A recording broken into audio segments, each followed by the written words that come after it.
एक बात जो है, भगवान श्री राम अपने नगर वासियों को बुला करके एक चेतावनी दे रहे हैं और एक बहुत बड़ा राज बताने जा रहे हैं। क्या कहते हैं कि भाई आप सब लोग सुख चाहते हो कि दुख? उन्होंने कहा महाराज कोई ऐसा होगा बेवकूफ कि कोई दुख चाहेगा भला? सब कोई सुख चाहते हैं।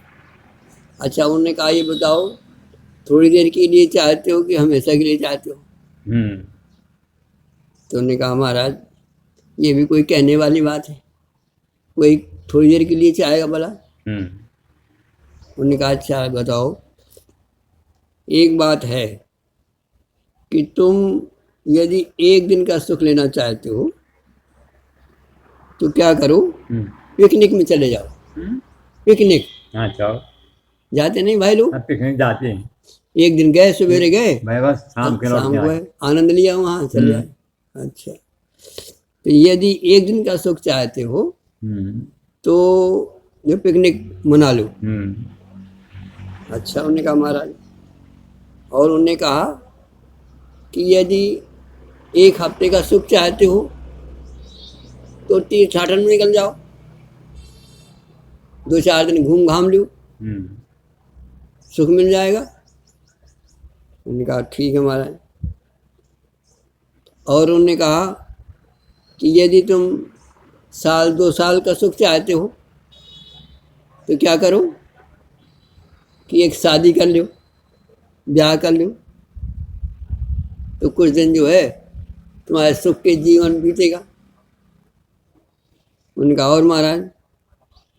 और उन्होंने कहा कि यदि बहुत दिन का सुख चाहते हो, लगातार सुख चाहते हो, तो ऐसा करो कि जो तुम काम करते हो इसी में प्रेम करो, इसी को तन मन से करो, इसी में सुख मिलेगा तुम्हें।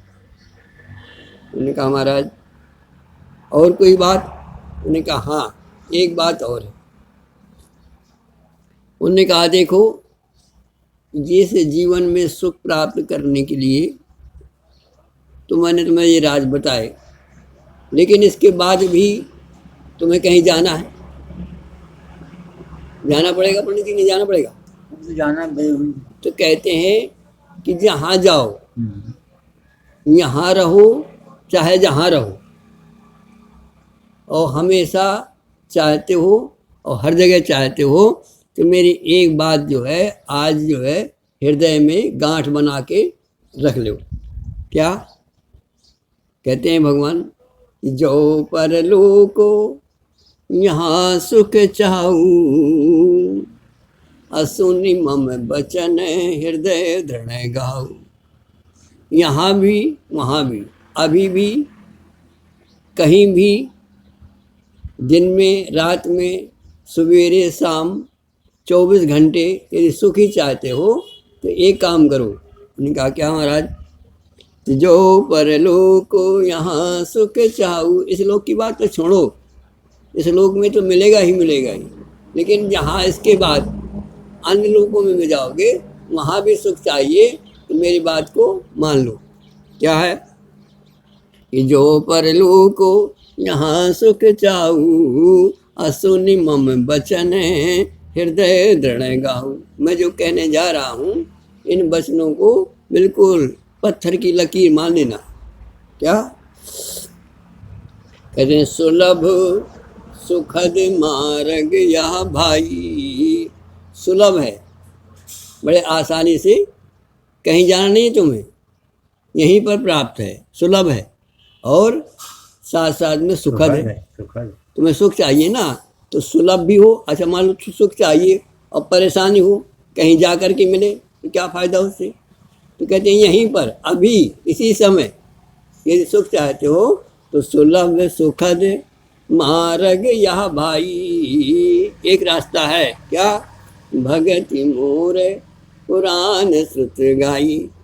पुराणों ने, वेदों ने ये कहा ही नहीं है बल्कि गाया है। क्या गाया है कि यदि तुम्हें हमेशा सुख चाहिए, सुलभ हो, सुखद हो, तो क्या करो कि बस मेरी भक्ति अर्थात मुझसे प्रेम अर्थात आत्मा जो मैं तुम्हारे अंदर आत्म रूप में बैठा हूँ उससे तुम प्रेम करो।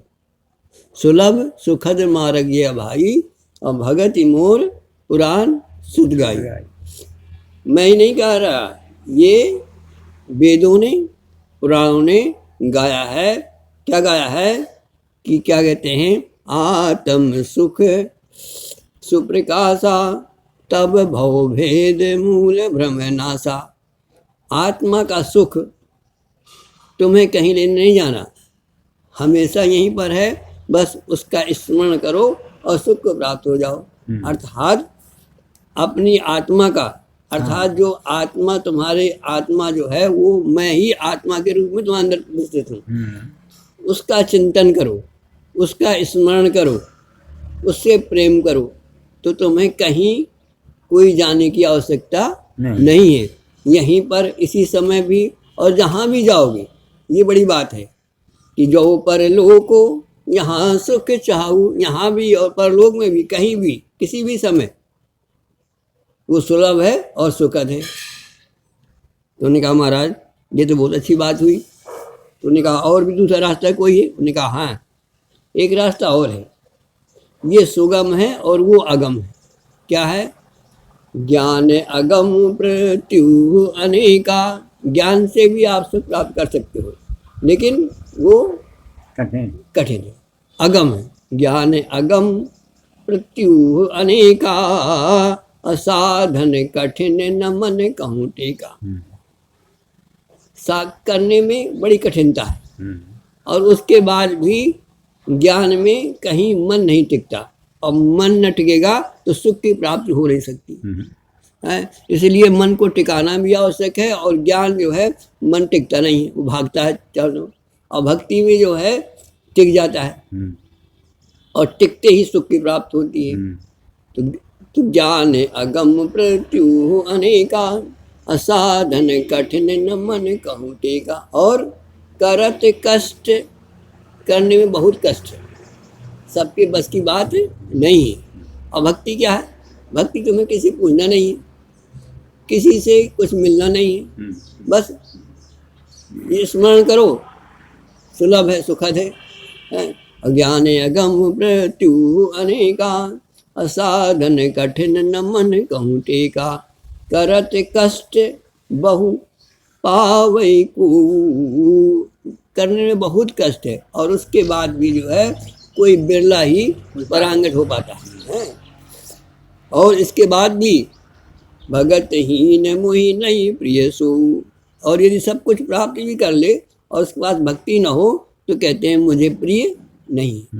और उसके पास कुछ न हो, केवल भक्ति हो, मेरा स्मरण करे, तो जो है वो मुझे प्रिय है। तो फिर क्या कहते हैं, ज्ञान अगम प्रत्यु अनेका, साधन कठिन न मन कहूँ टेका। करत कष्ट बहु पावै को, भगत हीन मोहि नहीं प्रिय सो। और देखिए विशेषता क्या है कि भक्ति स्वतंत्र सकल सुख खानी। भक्ति जो है वो स्वतंत्र है। स्वतंत्र का मतलब किसी के अधीन नहीं है, कोई भी उसको ले सकता है, चाहे वो स्त्री हो, चाहे पुरुष हो, नवसंग हो, XYZ, छोटा हो बड़ा हो, किसी जात का हो, किसी धर्म का हो, बस क्या है वो कि भक्ति स्वतंत्र।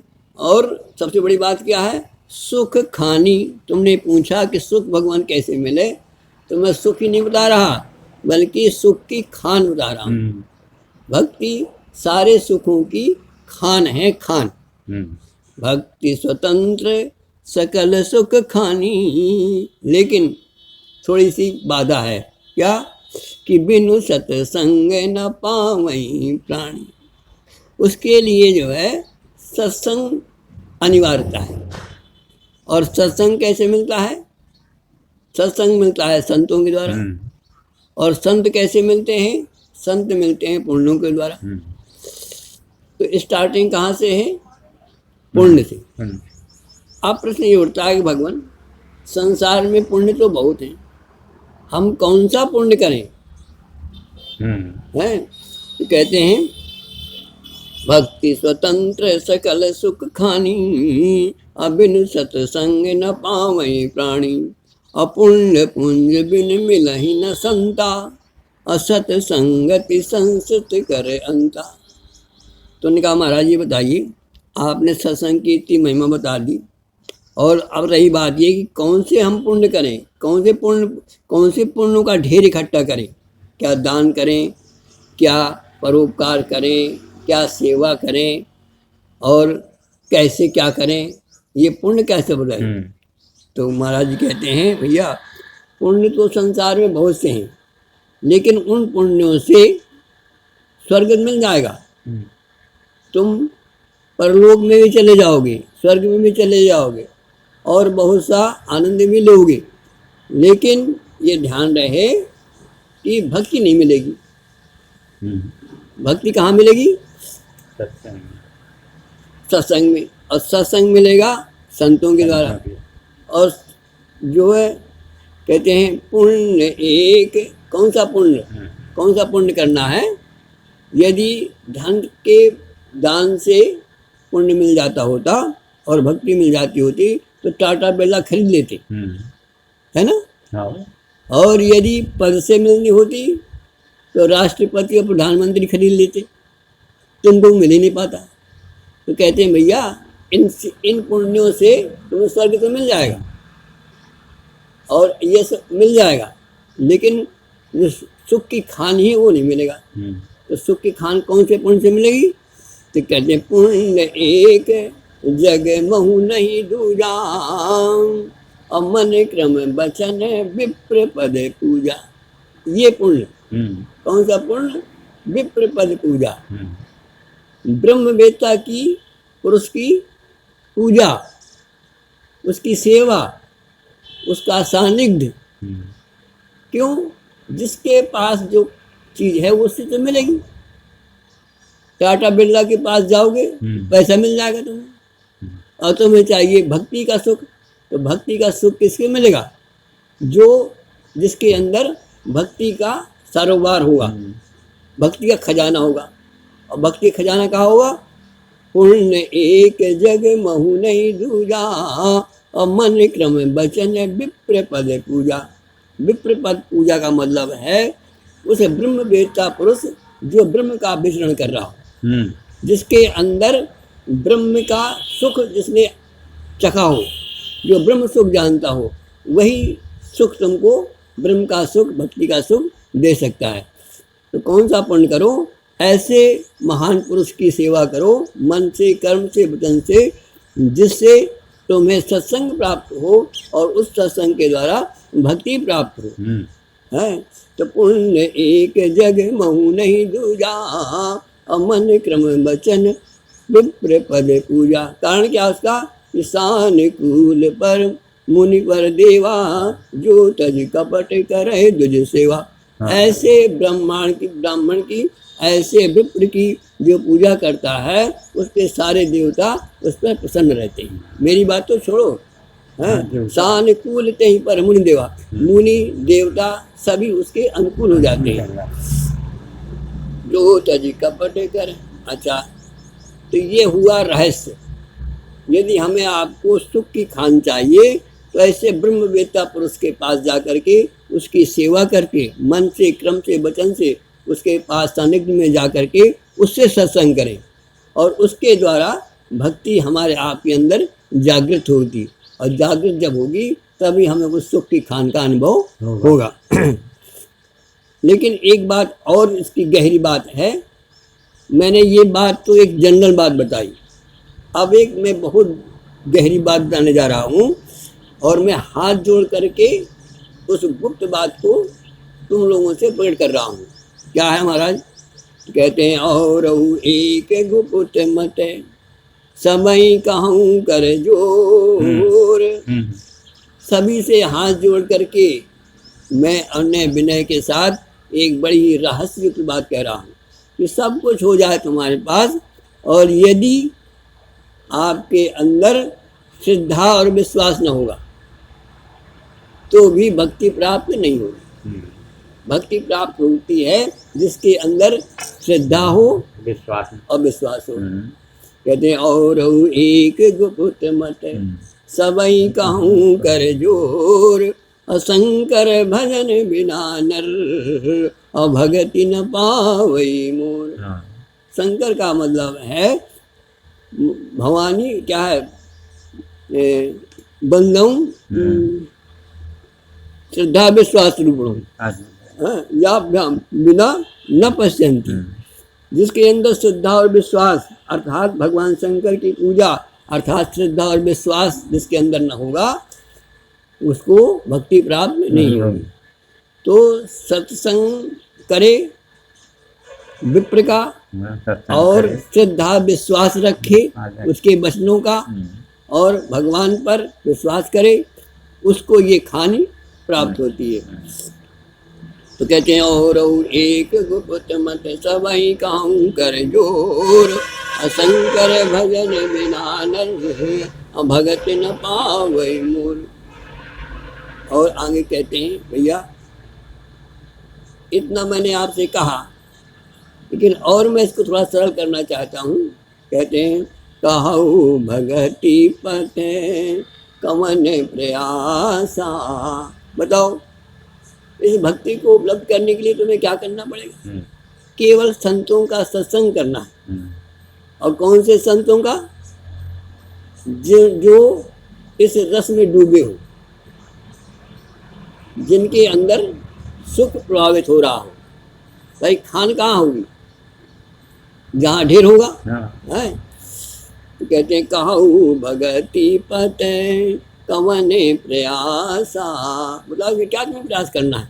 तुम्हें जाकर के संतों के पास जाकर के श्रद्धा और विश्वास रख करके केवल भगवान के गुणानुवाद सुनना भर है, इससे तुम्हारे अंदर भक्ति जागृत हो जाती है। कहु भगति पथ कवन प्रयासा, अजोग न मख जप तप उपवास। न जो करना का है, न जप करना है, न तप करना है, न यज्ञ करना है, न दान करना है, न पुण्य करना है।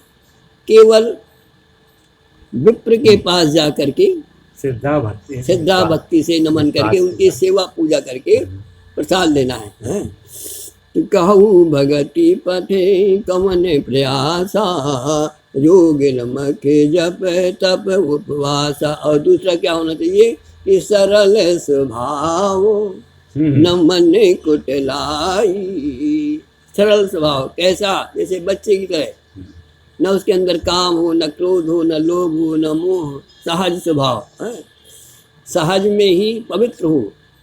सरल स्वभाव न मन कुटलाई, अजथा लाभ संतोष सदाई। और जो कुछ मिल जाए मेहनत करने से प्रारब्ध बस उसमें संतोष रखे हैं। फिर क्या करें आगे? तो कहते हैं सरल स्वभाव न मन कुटलाई, अजथा लाभ संतोष। और इसके बाद एक बात और है कि मोर दास कहाय नर आशा। मेरा भक्ति करे, नर की आशा करे। जब मेरी भक्ति करे तो मेरी आशा रखे, सारे आशाओं को छोड़ दे और जो कुछ मिल जाए संतोष करे और मेरा स्मरण करे और मुझ पर भरोसा रखे। बस इतना हो जाए तो क्या कहते हैं? कहते हैं सरल स्वभाव न मन कुटलाई, अजथा लाभ संतोष सदाई। मोर दास कहाय नर आशा, अकरई तो कहूँ कहाँ विश्वास। और अंत में कहते हैं भैया बहुत कथा का करऊँ बढ़ाई। अब मैं क्या कहूँ? अब ज़्यादा कथा बढ़ाने से क्या फायदा? मैंने सार तो बता दिया कि यदि सुख चाहते हो तो मेरा भजन, आत्मा का भजन, आत्मचिंतन, किसी ब्रह्म बेटा पुरुष के पास जा करके उसकी सेवा करके और उसके जो है वचनों को श्रद्धा और विश्वास के साथ सुन करके और बस भक्ति में लग जाओ। तो बस क्या है कि यही आचरण बस जो इन नियमों को, इन मेरे वचनों को जो श्रवण करेगा, चिंतन करेगा, मनन करेगा, निध्यासन करेगा उसके कहते हैं, भगवान कहते हैं मैं उसके बस में हो जाऊंगा। बोलो वृंदावन बिहारी लाल की जय। श्री कृष्ण। आजकल एक बड़ी समस्या है कि घर, कोई ऐसा घर ना होगा जिसमें कलह ना हो, है ना। कलह 99%। हाँ कलह है। और कलह का कारण क्या है? कलह का कारण है सास। जो सांस न लेने दे बहू को, उसका नाम है सास। सास ही कलह का कारण है, और सास ही घर को बनाने का और बिगाड़ने का कारण। क्योंकि सास जो है वो पेड़ की जड़ है, मुखिया है। और मुखिया ही यदि खराब हो गया तो सारा परिवार क्या है? अच्छा, वो शुरू बिना पढ़ी, हाँ, तो वो अपने आप प्रभुत्व तो शुरुआत कैसे होती है? कहते हैं सास पहले क्या होती है? सास पहले बहू होती है, और बहू से सास बनती है। अर्थात सास और बहू का विशेष संबंध है। और यदि ये विशेष संबंध बिगड़ गया तो सारा का सारा परिवार जो है सब बिखर जाता है, बिखर जाता है। तो देखिए, जिस समय एक बेटी की विदाई होती है तो कहते हैं संसार में बहुत से आपको लोग मिलेंगे, बड़े बड़े बैरागी मिल जाएंगे। इतने बैरागी होंगे कि शायद उनका लड़का जवान हो और ख़त्म हो जाए तो हो सकता है बैरागी के कारण जो है आंसू ना आए। लेकिन कितना भी बैरागी हो, कितना भी साधु संन्यास हो, और यदि उसकी लड़की है और वो जा रही है तो कितना भी बैरागी हो, धीरे नहीं बनता, उसका धीरे नहीं बनता और उसके दो आंसू निकल आते हैं। आइए इस प्रसंग को देखें। मानस के अंदर महाराज जनक को विदेह कहा जाता है। जितने भी साधु महात्मा हुए हैं आज तक किसी को ये उपमा नहीं दी गई। महाराज जनक विदेह कहलाते हैं। विदेह का मतलब है कि संसार से बैरागी, आत्मा में जितनी स्थिति हो बस है, देह से रहे, देह में रह करके देह से रहित रहना, उसको विदेह कहते हैं।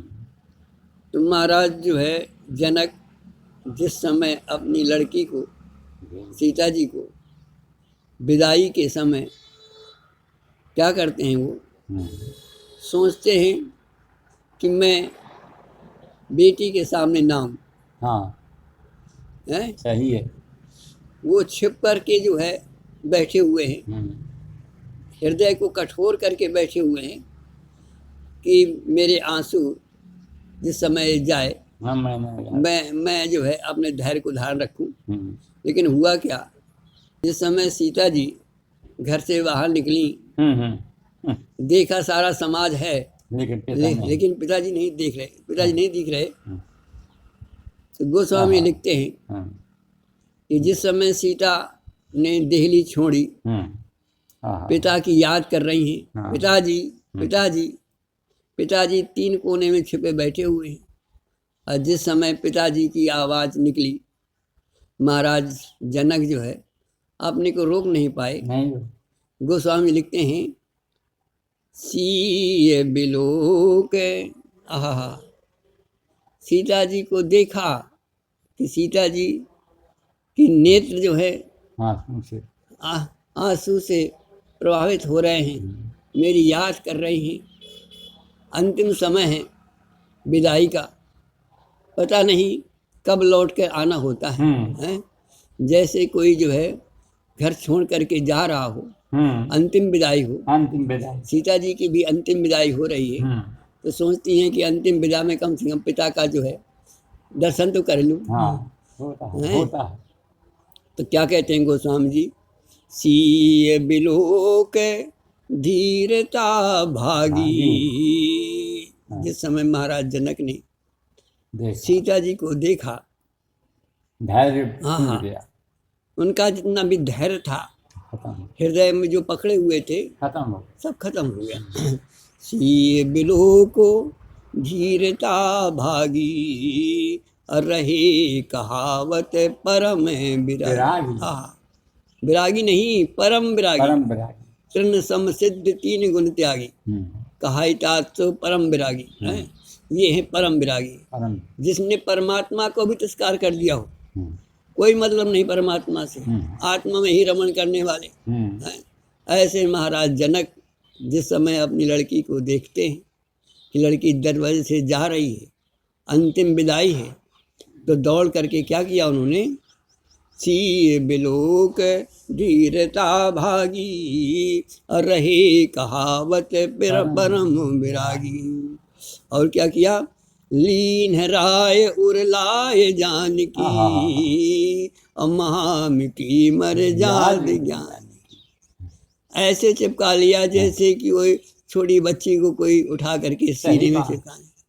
सारी धीरता खत्म, सारा वैराग्य एक तरफ हो गया, एक तरफ हो गया, और अपने को जो है वो भूल गए, ना रोक अपने को रोक नहीं पाए, और उठा करके सीता जी को गले में लगा दिया। अब विचार करिए कि कितना संबंध एक बेटी का और पिता से होता है। पिता से हो, सारे संबंध एक तरफ, हाँ, और पिता और बेटी का संबंध अलग एक तरफ। कोई ऐसा उदाहरण नहीं मिलता हाँ, कि जितना कि पिता और बेटी का संबंध का उदाहरण मिलता है। हाँ, कहने का तात्पर्य क्या है, कहने का तात्पर्य ये है कि यदि बेटी का कोई प्रिय है संसार में तो सबसे ज्यादा पिता। पिता का। अब क्या होता है कि बेटी जाती है अपने ससुराल, सब कुछ त्याग दिया उसने, और त्यागने के बाद जब वो घर वहाँ पहुँचती है तो उसका पहले बड़ा आदर सत्कार होता है। इसके बाद क्या होता है, कुछ दिन बीतने के बाद कोई भूल बच्ची से हो जाती है और सास से वाकया पड़ता है, तो सास क्या कहती है, मैं जानती हूँ तेरे पिता को, तेरे बाप ने क्या दिया है, तेरा बाप कैसा है। और जहाँ उसने ऐसा कहा, बाप का नाम लिया, जहाँ उसने बाप का नाम लिया, उसको धैर्य नहीं रहा, उसको धैर्य नहीं। जैसे पिता ने धैर्य को छोड़ दिया था बेटी की विदाई पर, आज वही बेटी पिता के अपमान पर धैर्य छोड़ दिया, सारे ससुराल को त्याग कर सकती है, और अपने पिता का अपमान नहीं सकती। तो जैसे ही उसने पिता का अपमान सुना वैसे उसका दिल टूट जाता है, सारे संबंध वो खत्म कर देती है। कहने का भाव क्या है कि बेटी तुम्हारे यहाँ आई, सर्वस्व त्याग करके आई, उसको आप कुछ भी कहो, उसकी कुछ भी सेवा लो, सब कुछ करो, मारो पीटो सब बातें, लेकिन पिता का अपमान नहीं करना चाहिए। यदि ये सास करती, और ये जानती है सास कि इसका सबसे मर्म स्थान है इसका पिता, वहीं, और जब भी वो कहेगी तो पिता को गाली, वहीं चोट मारेगी। जब लड़ाई होगी तो बस बाप ही कहेगी तेरे बाप ने ऐसा, तेरा बाप ऐसा। बाप से नहीं लड़ाई। तो कहने का भाव ये है कि यदि हमें इस कलह से बचना है तो एक ही रास्ता है कि बच्ची को जो तुम्हारे यहाँ बहू बनकर आई है उसको सभी कुछ करो, लेकिन पिता का अपमान ना करो। अब बेटी का क्या फर्ज बनता है, बेटी को फर्ज ये बनता है कि जब वो घर से निकली थी तो उसको यही शिक्षा दी गई थी कि सास ससुर गुरु सेवा करे हूँ, अपति रुख लख आयसु अनुसर। अब बेटी को ये सोचना चाहिए, जब मेरा पिता इतना मुझको प्रिय है तो मेरे पति का भी माता पिता हाँ उसको भी उतने प्रिय होंगे। होंगे। तो करती क्या है वो करती ये है कि वो ससुराल में आकर के वो पति का तो ख्याल करती है, लेकिन पति के माता पिता का नहीं करती। नहीं करती। तो उसको ये चाहिए कि जैसे मेरे लिए मेरे माता पिता है, ऐसे ही हमारे पति के हैं। ऐसे पति के हैं। तो वो भी यदि ये सोचे कि जैसे मेरे पिता का अपमान करने से मेरे हृदय विदीर्ण हो जाता है, ऐसे ही ऐसे ही यदि मेरे द्वारा मेरे पति के माता पिता का हृदय दुखा तो पति जो है वो सहन नहीं कर पाएगा। तो उसको ये ध्यान रखना चाहिए कि जैसे मेरे माता पिता मेरे लिए प्रिय है, ऐसे मेरे पति के लिए भी उसके माता पिता प्रिय हैं। तो बच्ची को ये चाहिए कि सब कुछ वो करे, लेकिन अपने पति के माता पिता का वो सम्मान करे, अपमान न करे। यदि खुशी रहना है, उसको सुखी रहना है, तो पत्नी पति के माता पिता का सम्मान करे और ससुराल वाले बेटी के माता पिता का सम्मान करें, तो जीवन आनंदमय हो सकता है। कितनी भी लड़ाई हो, लेकिन वो लड़ाई नहीं होगी, एक दिन जुड़ा होगा। और यदि सास ससुर ने उसके माता पिता का अपमान किया, हाँ, तो कलह होगा। ये एक बहुत बड़ी शिक्षा मिलती है। तो हमें कहने का तात्पर्य ये है कि सास ससुर गुरु सेवा करे हो, और पति रुख लख आयस अनंत। और पति का रुख यही है कि मेरे माता पिता प्रसन्न रहे, दुखी ना हो, उनका कुछ ना कहो, मुझे कह लो सह जाएगा। लेकिन यदि आपने लड़की को चाहिए कि यदि हमने अपने पति के सास ससुर का अपमान किया तो पति जो है सहन न होगा और घर में कलह हो जाएगा। तो ये एक राज है। तो यदि हमें अपने दोनों परिवारों को सुखी रखना है तो पति पत्नी के माता पिता का सम्मान करे और पत्नी पति के माता पिता का सम्मान करे, तो ही जीवन आनंद हो सकता है। बोल वृंदावन बिहारी लाल की जय। हरि ओम।